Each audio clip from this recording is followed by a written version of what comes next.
Tomato పప్పు. ముందుగా stove వెలిగించి కుక్కర్ పెట్టుకొని అందులో ఒక 2 టేబుల్ స్పూన్స్ ఆయిల్ యాడ్ చేసి హీట్ అయ్యాక 2 పించులు ఆవాలు, ఒక హాఫ్ స్పూను జీలకర్ర, 1 ఫుల్ టేబుల్ స్పూన్ మెంతులు వేసి తర్వాత 1 అవర్ నానబెట్టిన కందిపప్పు వేసి కొంచెం కరివేపాకు, కట్ చేసి ఉంచుకున్న ఎండుమిరపకాయలు, అందులో ఉండే సీడ్స్ నేనైతే ఎక్కువగా ప్రిఫర్ చేయనండి, మిరపకాయల వరకు వేస్తాను, పక్కకు వచ్చిన సీడ్స్ అన్నీ పడేస్తాను. బాగా కలిపేసి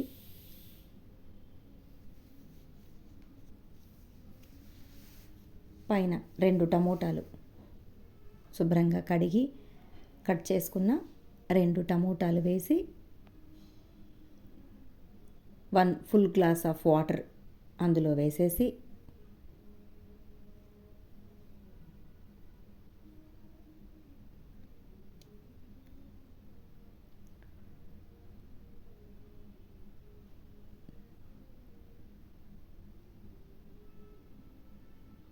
చిన్న టేబుల్ స్పూన్ పసుపు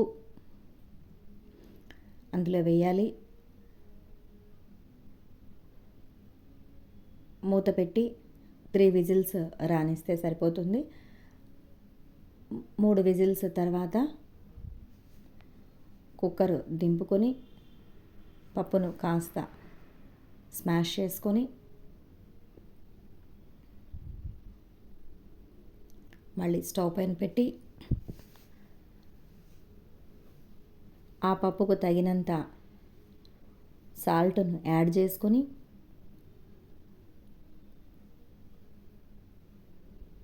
బాగా కలిపి